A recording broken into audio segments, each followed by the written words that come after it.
Father, Son, and the Holy Spirit. God, our Heavenly Father, as we begin this retreat, we entrust ourselves into your holy hands. Lord, the greatest gift that you can offer us, you have already offered us through your Son, and a salvation for all. As we spend these days, Lord, we ask you to send your Holy Spirit upon each one of us, that the Spirit may accompany us, that the Spirit may lead us as you spent your time with your Father in isolation. Lord, we enter into the loneliness of our own hearts. Be with us, help us, and strengthen us in times of need. May we use this time fittingly and worthily to the call to which you have called us. Our Father, who art in heaven, hallowed be thy name. Thy kingdom come, thy will be done, on earth as it is in heaven. Give us this day our daily bread. Forgive us our trespasses, as we forgive those who trespass against us. And lead us not into temptation, but deliver us from evil. Hail Mary, full of grace, the Lord is with you. Blessed are you among women, and blessed is the fruit of your womb, Jesus.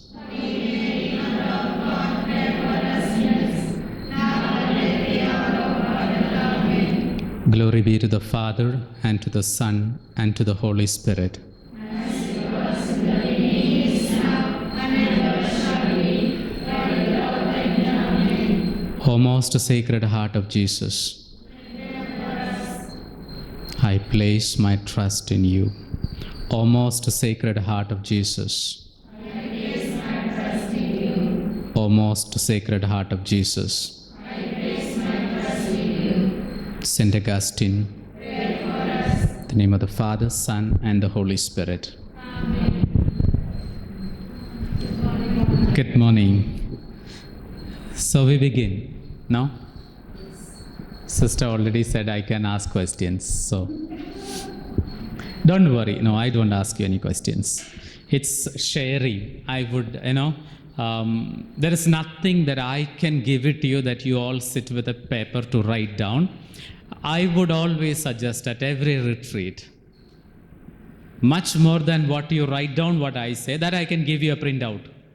I have last time I gave it to the sisters of TAPS. I gave them on each sheet, every talk, I gave them a talk, so that you don't have to worry about writing down, because we know ourselves two facts. One is, what we write, we do not use it again. How many of our retreats, recollections we have written, I have written it, which we haven't used it again. No? That's one thing. Secondly, that will take away your time of your thoughts. That is to say, see, a human person, roughly to speak, a day, from the time you got up until you go to bed, you know approximately how many thoughts you can have? So many is not a number. 1,000. It is said 35,000 to 60,000 thoughts a person can have in a single day. And all what matters at a retreat is to be aware of these thoughts and bring them down, the numbers, that you focus. So silence is not externally you keep yourself from not talking to the other. Talk to the other when it is read. But what matters is that you hear inside of you. That you are aware. There is no point of keeping silence when your mind is full of thoughts. Try to do that. Try for example, another 5 minutes. You do this exercise maybe after this talk. 5 minutes to sit without having one single thought. Those of you who succeed, come and tell me. I will do a retreat with you later when it is time. Sometimes it's very difficult unless you are trained or you have practiced yourself. And that is where, so what I wanted to tell you was, rather than writing what I tell you, you write down your own thoughts. What thoughts come into you, you write down. I keep asking, many retreat places I keep asking, have you written a psalm? Have you written a song of praise, thanksgiving to the Lord? And hardly I heard somebody telling, not because they are not educated, not because they are not filled with thoughts. It doesn't come. Now imagine this Bible that we have in front of us, if it is not that they decided to write it down what they felt and what they saw, what they experienced, we wouldn't have had this book called Bible. The beautiful hymn of Hannah, the hymn of Mother Mary, Zechariah, all these were an expression of their joy, an expression of what they felt encountering God. And they wrote it down. And that today we say, every morning we say the same thing, blessed be the Lord, the God of Israel. How many of us say, blessed be the Lord of Madiwala? Yeah, the Lord is of Madiwala. The Lord is of Augustine Nivas. So, in other words, this experience must be personalized. That's what I would suggest you during this retreat. Two things that I seriously suggest you. One is to go through your thoughts, aware of your thoughts. And you see, it brings something different. Otherwise, we only have a kind of emotional fulfillment at the end of retreats. And if you ask somebody, the best adjective they say, how was the retreat? Nice, Father. Nice is the best adjective to be used. Rather than, it was an experience. It becomes nice because it is filled with a lot of stories. As sister said, maybe my vocation stories. I stopped telling long back my vocation stories because that has nothing to do with you. You should have a vocation story of your own, unfolding. You may think we have nothing so exceptional to speak about. It is not true. If what Isaiah said and Jeremiah prophesied, before you were born, if the Lord knew you through and through and He called you, surely you have a vocation story. Only thing, we don't decode it. We like to hear others' stories, but then that doesn't help us sometime. Okay, so primary thing is listening to yourself, writing down your own thoughts.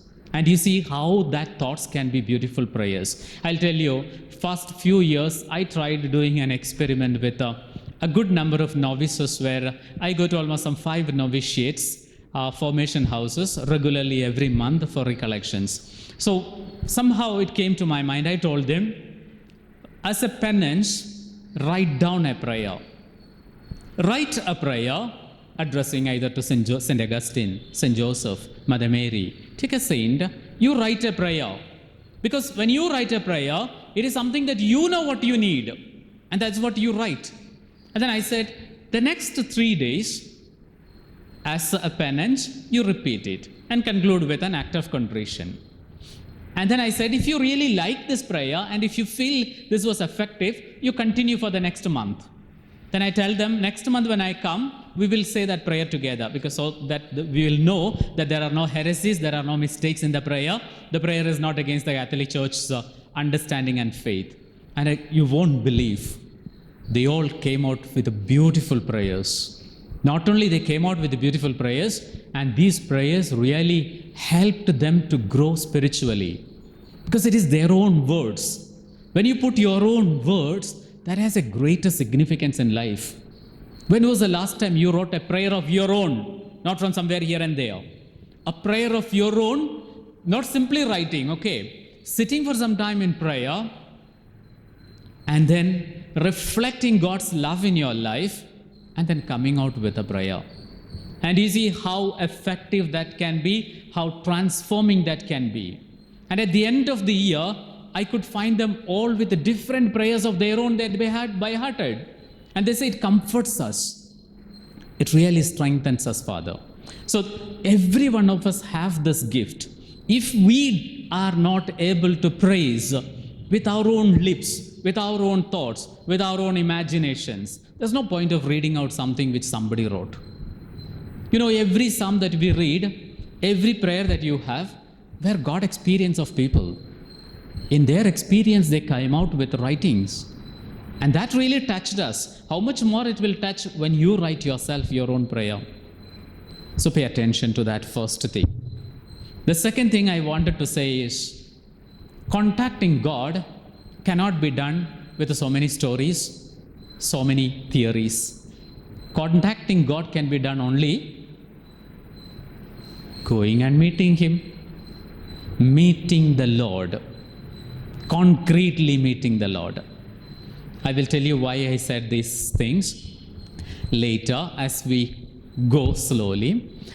It's very important that we are able to spend our time before the Blessed Sacrament, as much of time that you can.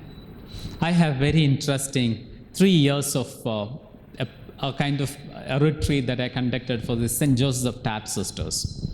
2 years I was with them like this, we had, and I told them on the first day, it came to my mind, I said, you see, suppose if somebody gives you, all of you are also into different activities, apostolate, or maybe in different communities, different time. You have used a number of times, maybe you go to the superior or to the econom or to the provincial and ask some money for buying things, isn't it? You buy things, and when you return, you write a correct account, isn't it? This much money I received, this much money I spend, and this is the balance, and you go and give, isn't it? We do meticulously. But the most important thing, we don't prepare. At the end of the month, how many of us prepare a balance sheet of the time the Lord gave me, how much I spent, how much I misused, how much was effective, how much of grace I received from it? This thought came to me when I went for a retreat to the Schoenstatt Fathers. It's a German congregation like yours. I don't know if my pronunciation is correct. You are all German people. Schoenstatt Fathers. Now, they have a spiritual accountability. At the end of the month, every priest is required to write their spiritual activities account and give it to the superior. Superior in turn forward to the generalate. And meticulously, there is a group of people who go through this. Spiritual accountability. So, what do you try to do is, try to do this. At least some of you are able to do it. Spend your time and calculate the time. For example, today, I spent morning this much time, afternoon this much time, evening this much time. And you see, at the end of the 6 days of retreat, how many hours you spend with the Lord alone. Because that has a great significance. In a retreat, a preacher can do no miracles. A preacher will not be able to do. I will be able to give you so many stories and fascinate you. But then at the end, when I go, you also go. All of us go. How much does it remain in me? So what will remain in you is what you worked, not what I worked, what I gave you. I did my work. I did my homework for you. Now it's up to you to spend your time before the Blessed Sacrament and see. And I tell you why I say this is something that I felt over these years. So you can take it or both these suggestions, they are only suggestions, okay? I will not compel anyone to do any of this. It's you should and not just you feel. It must be the Spirit within us that makes us this feeling. We do not know how to pray. As St. Paul says, it is the Spirit that makes us to cry, Abba, Father. When you walk this way, if you felt like entering into the chapel and spending little time, surely enough, the Spirit is really active in you. And if it does not happen, if you look that side and turn this side, and if you feel like going, also know your spirit is at war. And what wins over is what you feed. Very simply, the Zen Guru was teaching his disciples. And he said, in each one of you, there are 2 bears fighting at each other, a black bear and a white bear. A black bear and a white bear is fighting inside of you. The black represents all the evil inside of you. The white represents all the virtues and good in you. So a disciple naturally stood up and asked, Sir, please tell us, at the end of this war, who wins? And you know what was his reply? He said, the one whom you feed. The one whom you feed becomes stronger and stronger, that wins over the other. If you feed on to the black bear, that wins over. So it all up to each one of us, how do we do it? Okay, so please spend your time. And I'll show you some of those sisters at the end. They came out, there was, even this retreat, it was an online retreat. That particular sister, for the last 3 years, she came out, she said 72 hours she spent just simply before the Blessed Sacrament in 8 days of retreat. 72 hours, 8 days sitting before the Blessed Sacrament. It's not very easy. Simply to sit there, it's not very difficult. It's not very difficult. But to sit and encounter God is little difficult. But then you will start enjoying once when you really get into it. Once when you really get into it. I also have some sisters, sometimes juniors come for some, they have some difficulties and they come for a retreat for a week. And FHIC sisters regularly come. There'll be only one person. So I tell them, you spent your time before the Blessed Sacrament. First day they asked me, Father, you're not meeting me? I said, no. Second day again she asked me, Father, are you not meeting me? I said, no. Third day when she asked me, I said, you came to meet me or you came to meet the Lord? Then she said, I came to meet the Lord. Then go and meet the Lord, I said. And then, I wanted to know how she responds and how she accepts and changes. The fourth day I did not see her where she was sitting before. I thought, where did she go? Maybe in the room. So I didn't bother afterwards. But in the evening I discovered she was sitting under the altar there. And she said, from morning I'm sitting here, Father. I never felt sleepy. I never felt tired. And then I asked her, you don't want to meet me? She said, no, Father, it's okay. If I don't meet you, it's fine. Because you meet the Lord and then who else do you want to meet? No one else you need to meet him. So only problem with us is we do not have this experience personal to us. I'll tell you another incident. This I think often I say, so those of you who are here, hearing me before, might have heard this. Some 4 years back, I went to celebrate a mass in a convent. I went there because they had been calling me for a long time. They said, Father, please come and celebrate. Somehow I did not feel comfortable to go, or I didn't find a time, so I did not go. And I kept on saying some lame excuse. I said, next time. And finally, this provincial came and she said, Father, we have an occasion and we want you, if you can come and celebrate a mass for us. And then the occasion was, they had almost some 16 jubilarians. After the golden jubilee, they are coming back and this community is giving them a reception. So they just finished their retreat and came, and then they wanted in the morning to celebrate a mass. So I went there to celebrate a mass. And I prepared well, and I celebrated a mass. I felt rather good it was. And then at the end, they said, Father, come, we will have a breakfast. They had beautifully arranged the chapel, also beautiful dining hall also with so many colors and this, beautifully arranged for those jubilarian sisters. Certainly we need to celebrate and thank God for it. And as I was sitting there, sister said, Father, we just came back yesterday evening from a retreat.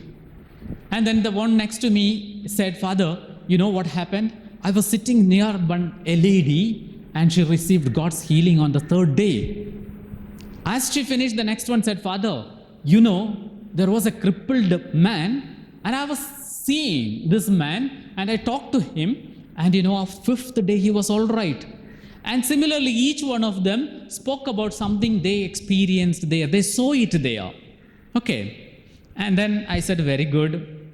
I finished my breakfast and I was coming back. As I was coming back, a strange thought came to me. My question was this. What about the Mass that I celebrated? It is not because they did not tell about Mass. They failed in seeing a miracle happening at the altar that morning, where the bread is turning into the body of Christ, the blood is the wine turning into the blood of Christ. And you and I receiving that and turning ourselves. Isn't it the greatest miracle of all time? It is not a miracle for us because we never experience it. We participate in it. I keep asking. In the beginning, I say, in the name of the Father, Son, and the Holy Spirit, the grace of our Lord Jesus Christ and the love and peace and the communion of the Holy Spirit be with you. And I sometimes ask them, what did I say just now? They look at each other. After many years of celebrating this Mass, even we do not know many of this. We do not spend our time. So that is where experience is what I insist during this retreat, that each one of you, my dear sisters, pay attention, not much into what I'm talking. But these thoughts can lead you into your own thoughts and your own God experience. Not that, you see miracle that is happening to every Tom, Dick and Harry. If God had called you and He said you are precious and created in His own image and likeness, you should have your own God experience. Not somebody's God experience that we bask at throughout our life, because that will not help us. The apostles, you see, they were seriously started working when they had personal experiences. And this experience is what they would speak about later. Okay, that's a simple introduction. It became a little longer. Now mind, okay, I'll tell you another third disposition. I was telling you of silence, the importance of silence, that I realized some time back. I wanted to buy a small speaker, not such big, nice speakers. But I wanted a portable speaker that I can carry when I go for meditations, conducting meditation, but then it's a nice sound. So someone told me in MG Road there is a nice shop you can buy there. So one day I went there to buy this small speaker. As I went in, there was a nice big shop like this with so many speakers, different kinds of different sizes, different price, different brand, and they were all playing. And then I said, I wanted a small speaker which is portable and a quality one. So the man told me, guided me to a sales girl, and she said, come sir, I will show you. And she took me to a corner. There were a small speaker there. I said, can you play it? I just wanted to listen to the sound. She smiled and she said, it's playing. I said, no, I can't hear it. She said, no, sir, it's playing. And then she smiled at me, and then she put off the speakers nearby. Then I could hear a little bit a sound of the speaker. But I wasn't satisfied. I said, no, it's not clear. And then she went, she was quite annoyed, but yet she went, put off all the speakers. There was total silence in the room. And then I could hear the small speaker beautifully producing a beautiful music. When I was coming back, this was my thought. Is it not what we do with God also? Every retreat must be a place where I put off these speakers. Unless I put off these speakers, you can sit here and I can give you speeches after speeches. But unless we put off these speakers all around us, a speaker of my own worries, a speaker of my own anxieties, a speaker of my own problems, a speaker of my own security, whatsoever you call it, all these makes noise inside of us. Yes or no? And these noises, only when you put them off, you hear the Lord speaking to you. Okay, so having said, I begin with a small story for you. This story, maybe some of you who attended before is familiar. I always start with the story. You can read yourself also. Clear, no? Are you all listening to me? Yes. Okay, so a group of scientists places 5 monkeys in a cage, and in the middle, a ladder with bananas on top. You can see bananas on top of it, and then there are 5 monkeys there. Okay, it's a nice experiment. And what did they do now? So what naturally the instinct of a monkey is, monkey tried to climb up the ladder to get this banana. Now, every time a monkey went up the ladder, the scientist soaked the rest of the monkeys with cold water. Not that monkey, but the other monkeys were given a cold water shower. Why? Because this one was going up. A cold water shower. Clear so far? After a while, every time a monkey went up the ladder, the others beat up the one on the ladder. It's natural. That's how adoptive behaviors slowly develop in us. Because these monkeys understood, if one goes up, we will get cold shower. So, what's the best way to avoid that? Prevent this fellow from climbing up. So, every time when somebody, because the temptation of a monkey is so much, so every time a monkey quietly climbs up, the others will pull him down and beat him up. Okay. After some time, no monkey dared to go up the ladder regardless of the temptations. They look at the banana and sit down because they know if one goes up, the other ones will beat them up. Okay. Now it's the second phase of this experiment. Now, the scientists then decided to substitute one of the monkeys. Now, they placed a new monkey. You see, these monkeys are different. A new monkey is placed. And this monkey does not know what is happening there. And so, naturally, what will this monkey do? This monkey will try to climb up. As he tries to climb up, what will the other monkeys do? They will start beating him. Will he know why they are beating? He has no idea. But he gets beaten. Now, the second monkey was substituted and the same occurred. The first monkey also participated in the beating for the second monkey. Did he know why he was beating? No idea. A third monkey was changed and the same was repeated. The fourth was substituted and the beating was repeated. And finally, the fifth monkey was replaced. Now what do we have is altogether 5 new monkeys in the cage. Did they know why they were beating at each other? What was left was a group of 5 monkeys that even though never received a cold shower, continued to beat up the monkey who attempted to climb the ladder. Very interesting.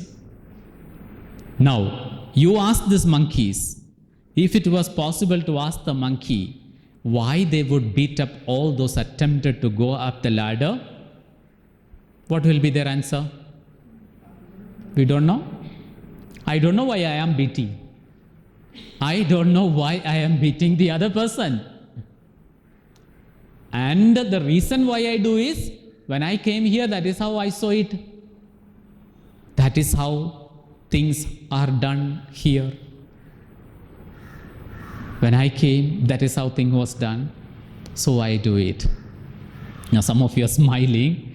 I did not mean any one of us in that. But the story really teaches something.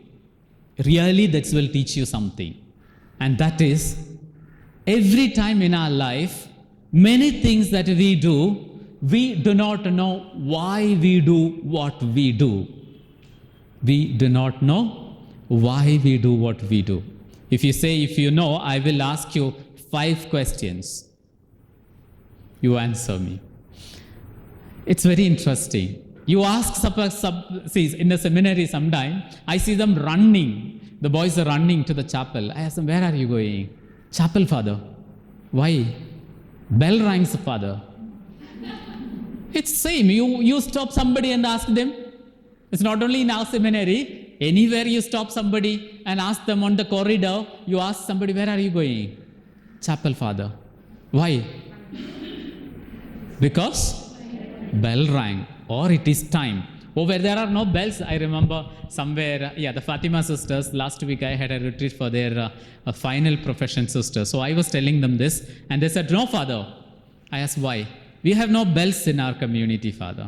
They have no bells. But then I asked them, why did you go there? What time did you go? They said 7 o'clock. The other one, 7. The other one, 7. All of them reached at 7 o'clock means it's not because of some compulsion inside that the spirit suddenly, moved in them that all of them felt like running in. Now that, of course, these things you cannot change. You can't, in an institution's communitarian prayer has its own grace, and you can't change that pattern. But what I'm saying is, my purpose of going there sometime becomes time, becomes bell, becomes Father came. Sometime you ask them, where are you going? Father, for confession, because Father came. You go for confession because Father came. So many simple things in your life. And then you always ask this question. At the end of this retreat, you should make this question to yourself as you get up in the morning. Why did I get up in the morning? You will say, if your answer, your conscience tells you because it is time to get up, sleep again. Sleep again and get the consequences from your superiors. But I would suggest you, I have tried this one in our seminary. I told them, you sleep. For example, last 3 weeks, I said, if you feel like getting up, get up and come. Mass I will celebrate only in the evening, 7 o'clock. First day, they all beautifully slept. The next day, around 6:30, one came slowly to the kitchen and he said, Father, I woke up and I came, there was nobody. I said, what do you feel like doing? He said, I like praying. Go and pray, I said. And then at the end, when he came back, I asked him, how was your prayer today? He said, it was beautiful, Father. What is the difference between yesterday's prayer and today's prayer? He said, today I felt responsible in my prayer. I felt responsible to my prayer. It's a beautiful answer for a second year philosophy student to give. So what really gave him this responsibility? That he heard an inner voice from within himself and he went in. Sometimes when we don't do this, we go. I had a priest with me when I was doing my diaconate ministry in Albania. I was sent to Albania. I don't know why I was sent there, but then I really enjoyed my ministry there 3 months.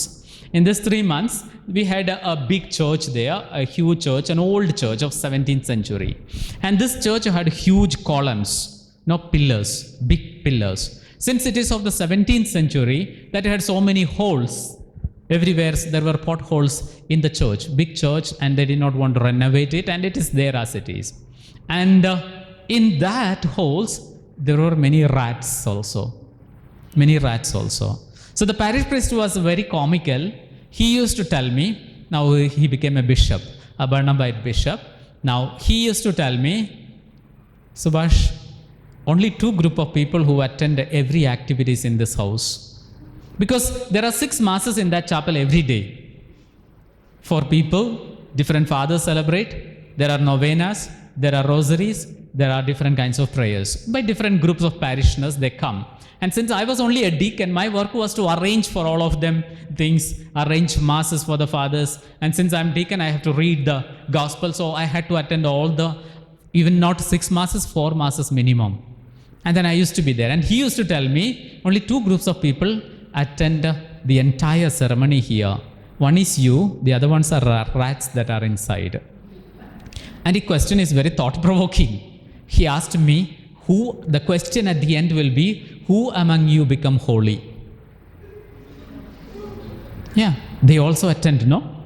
They also participate in every mass, every novena, every rosary. I sometimes watch them also. They are very cute to see. Slowly peep out, go inside, peep out and go inside. They also attended all. We laughed. At times, our attendance at Mass, our attendance at our prayer, whether you agree with me, whether you like it or not, is the fact that we attend. That does not make us holy. That's why there's a beautiful saying in English now, does the donkey become intelligent by being in a library? Or does a mouse become pious by being in a chapel? Both do not happen. You see, before I used to see there were some donkeys, now you don't see them. One of you maybe try to bring one donkey and tie it in your library for 1 week, 2 weeks, 3 weeks. Will they become intelligent? No, they don't become intelligent. Why don't they become intelligent? Is it because the knowledge is not available? The books are not available? If you are shrewd enough, you will say, donkeys do not know to read, Father, that is why. No, donkeys do not know the use of books. That's a simple thing. The rats did not know the use of mass. So, why I told you this is, please pay attention to every of this. It's not needed 6 days of retreat for one person to really change oneself, or else to have the grace coming inside of you. You know who was the first saint in the New Testament? In the Gospels, the first saint of the New Testament?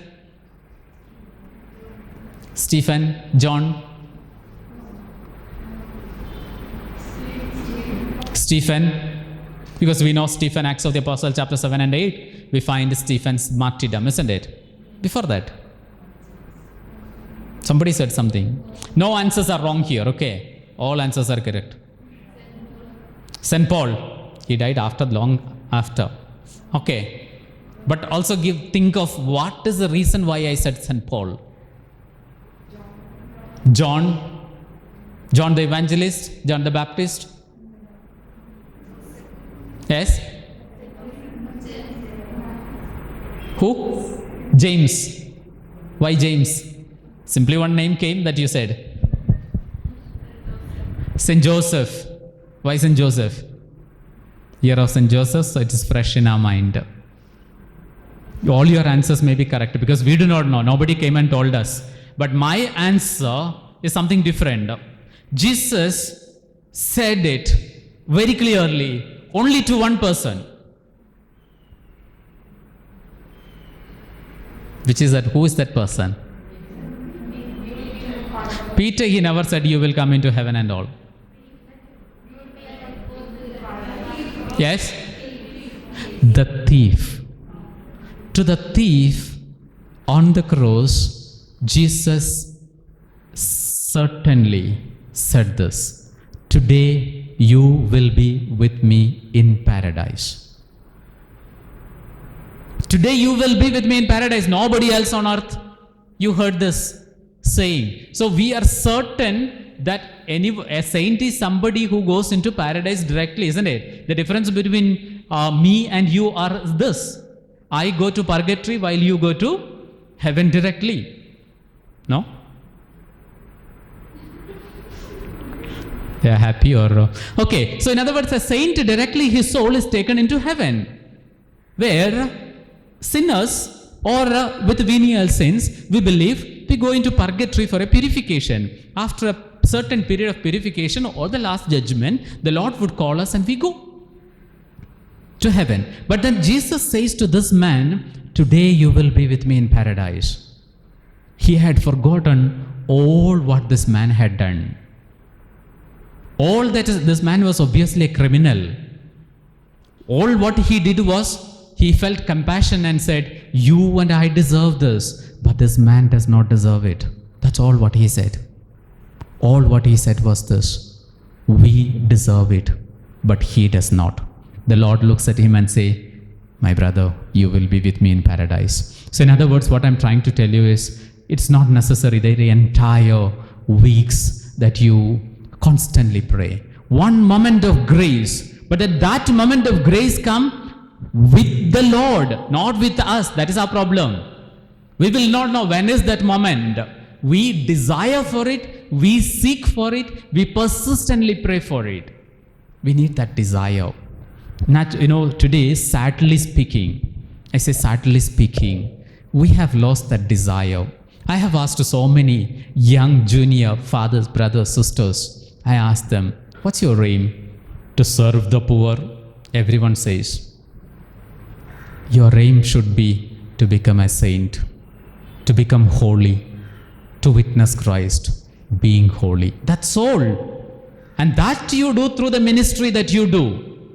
But then if we have lost this dream and desire of becoming a saint, then there is no point of that life, because that life doesn't give you any meaning.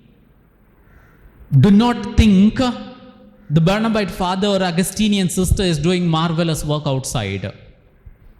After this pandemic, any one of you come with me and I will show you people who do not believe in Christ doing far greater works, doing more menial jobs, suffering for the other, shedding their tears for the sufferings. There are so many. So in the past, till 1970s, 1980s, it was a kind of monopoly of the Catholic Church. Church used to do many things which others did not do. But today, it is the ordinary people. For example, go to the Hare Rama, Hare Krishna centers. You see the suffering persons, they take care. So it is not that would sanctify you. What will sanctify you is your desire for God, longing for this God. With this I conclude. So Ezekiel 36, 25 to 27, some words for you, just simply to read. Why I give you this is, read. Maximum number of times you read, and then you see how this word will start speaking inside of you. I will sprinkle clean water on you, and you will be clean. I will cleanse you from all your impurities and from all your idols. I will give you a new heart and put a new spirit in you. I will remove from you your heart of stone and give you a heart of flesh. And I will put my spirit in you and move you to follow my decrees and be careful to keep my laws. What I'm trying to tell you is, these words have got miraculous powers. Read them and you see if that really speaks something to you. Do not write down what I say. What the word of God speaks to you is clear. It will be very clear to us. But we need to put off these sounds and then read and read and read. I'll give you a few dispositions to begin this retreat. Why do we make a retreat basically? The real and true answer will be what? Sister arranged a retreat for us now, so we make a retreat. Correct, no? Anyone who really felt and went to Sister Provincial and said, Sister, I badly in need of a retreat. I see sisters do that. Many sisters I have seen doing that. Also many congregations I have seen sisters going, asking. But in the case of fathers, you can never expect. You don't expect. Or men, you don't expect this. Going to somebody and saying, I really want a spiritual awakening in my life. Unless we are into some troubles. So a retreat, the word itself, what does it mean? Treating back or coming back. Coming back into myself. Getting deeper into oneself. To return to a source for a sustained divine intimacy. For living up to the evangelical counsels. As I told you, silence. Silence is not an external silence. You talk when it is required. An internal silence simply would mean that you listen to the thoughts of yours. Watch out your thoughts. The subtle sound of God. If your ear is not used to hear the voice, then you need special efforts and silence. It needs special efforts. I tell you, now I have asked many people, they said it was very easy. For me, it was very difficult. I remember, I'll give you a method of mine that I used. I had gone to different places for meditating, saying that I do not know to meditate. I even went to the Brahma Kumaris. They are the best ones for meditation in India. Go to Mount Abu, places like this, how beautiful, they conduct meditations. Their meditation is not 10 minutes. After that, your back is paining, head is paining, neck is paining. They sit for 8 to 10 hours without any movement. And you will not know that 8 hours have passed. 8 hours, this is what he says. A day, for me, a day is like 1,000 years. When you spend your time before the Lord and when you start enjoying, you will not know how the time goes. You will not know the time goes. You will not have any physical problems. You will not feel sleepy if you really encounter. Problem with us is we only make an attempt and we do not get into it. We really do not get it. So I remember going to a priest and telling him, Father, he said, I went for a direct individual retreat. So I told him, Father, I sat there as you told me yesterday, but then after 5 minutes, I was thinking of something else. I was totally lost. Then he said, again, you go and sit and come back. I sat another 2 more hours and I went and knocked at his door and said, Father, no. I sat there 2 hours and what did I do was altogether I read little Bible and then my thoughts were different things. I started thinking of different things, I said. Then he said, do one thing. He asked me, do you have a rosary with you? I said, yes, I have a rosary. He said, whenever you become aware that you are losing your concentration, take the rosary and say, 1 Our Father, few Hail Marys. And then when you feel that you are back into the track, you leave it aside and then you start again your meditation. Continue your meditations. And I said, okay, I will try this. And that evening I went to him again at 9 o'clock and I told him, Father, he asked me, how was the prayer? I said, Father, I ended up only saying rosaries. I said many rosaries today, but then I did not really meditate. He smiled and said, when you came out, what was your feeling compared to yesterday and today? Then I looked at, yes, I said, I had a peace inside. I felt comfortable, I said. Yesterday? No. Why you did not? Yesterday because I was disappointed because I did not pray. I sat there, I didn't make use of my time, so I was disappointed, I said. He said, today that feeling is not there, which means you are improving in your prayer, he said. And then he said, you don't need another method. You try to do this. And I kept practicing this for a few weeks. Then I realized it really does. Because at the end of the prayer sessions, when you go out, what feelings do you go out with? If it is disappointment because you haven't prayed well. But if you have spent your time concretely reciting a rosary, or else maybe using certain ejaculatory phrases, a simple word, Lord have mercy on me, I am a sinner. Or any of such words, repeat. How many times? Maybe thousands of times. Repeat that and see. See, these are simple methods that will keep you closer to the Blessed Sacrament. That will keep you in awareness of God. So this awareness shall not stop with this session is over. For the next session I prepare. No, it is not that. It is from the moment you begin until the end, your thought must be centered around Christ. Try to do that. Ask grace. Without grace, you can't get this. I tell you, all those who tell me, yes, Father, it is very easy. I tell you, it is not possible. It is not possible. Unless grace falls into us. That's a gift of God. And that is what we need to pray for in a retreat. So retreat is not to change my pattern of behavior, change my inordinate vices. It is a time I really retreat into myself and see how can I come in contact with God a little more seriously. You talk when you are no longer at peace with yourself. And when you can no longer dwell in the depths of your heart, you live on your lips. Khalil Gibran's beautiful poem in his book called The Prophet it is. The second thing, suggestion is avoid reading. Other than the Bible, kindly do not read anything, including your WhatsApp. It's so sad today, our time is just gone with so many, because the moment you get into something else, you have lost the track. Then to come back into that track is quite difficult. So it helps, it may help prayer, but during a retreat, it becomes a hindrance to facing God. When going becomes tough, the communication with God can be frustrating and dry. That's why I said it can be very much frustrating to you if it becomes dry. First 2 days, I'll tell you, I always tell the retreatants that I will know if you are really doing your retreat. Others also will know.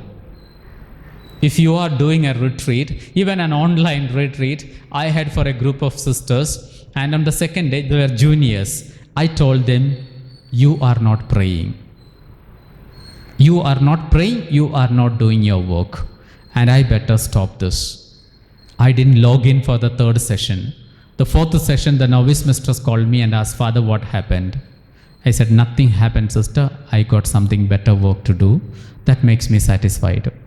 And that evening, this sister called me and said, Sister, Father, I have prepared them. And they came, they said, Father, I'm sorry, we are sorry we didn't do it well. So it is visible. Our grace is visible into others. Whether you wear a mask or not. You know, sometime back, there was in Canada, there was a message that came, wear your mask and still smile, because your eyes will tell you if you are smiling. And that grace will be reflected in us. That grace does not mean that fairness. Grace simply means God's gift falling into you. And others will recognize it in you. That's what witnessing is. So learn to battle against your distractions. That's what you should try to do it, okay? Battle against your distractions. To bear your coldness of heart patiently without crutches. The pain will be purifying. There will be certainly pain. It is painful, but it is purifying. Invest time heavily on prayer. This is a methodology, okay? To begin this retreat, I'm giving you a method. Invest time heavily on prayer. In other words, a fixed time. A day, for example, you decide this much of time I will spend before the Blessed Sacrament.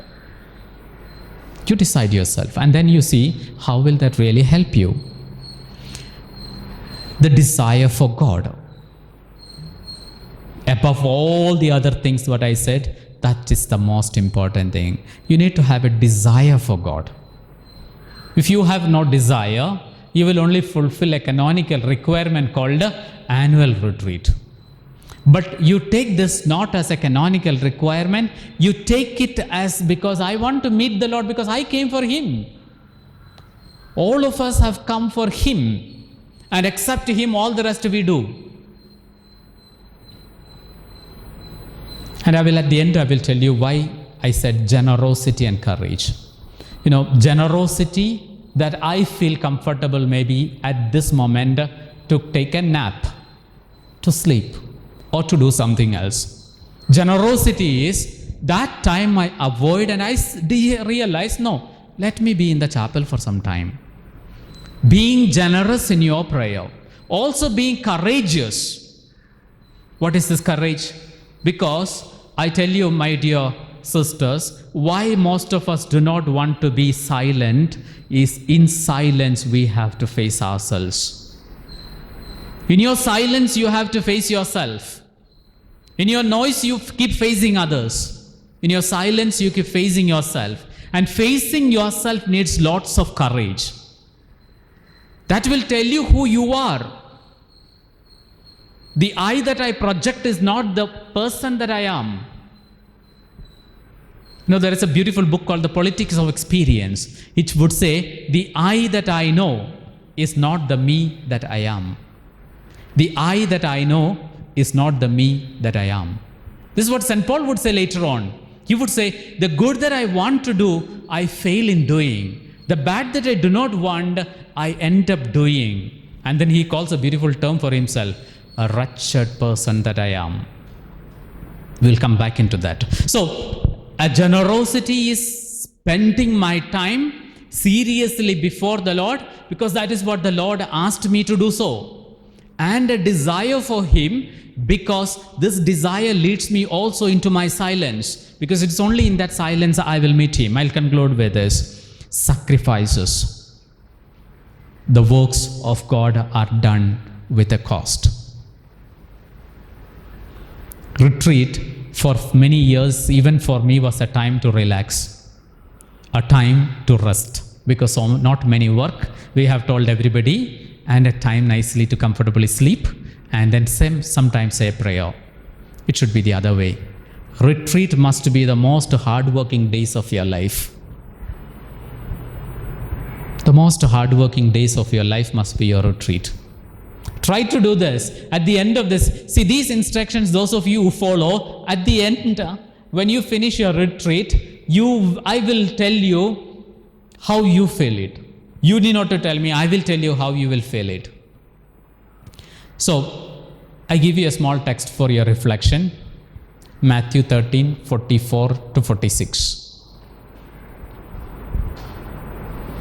And Revelation 2, 1 to 7.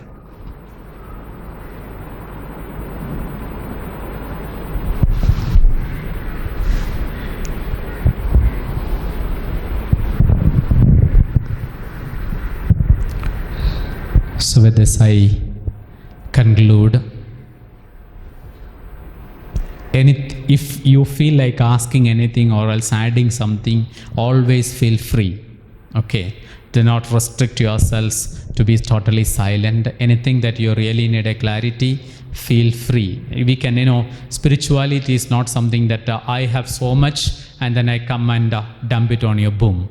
No, many of you may have more deeper experience in this. So testifying it also is a witness. That also brings grace into your life. Remember, witnessing Christ, even into the small group, will always help us. I was asking our students, not only our students, even others also was asking after the Easter, by God's grace, all of us, I think we could go to the churches and celebrate Easter.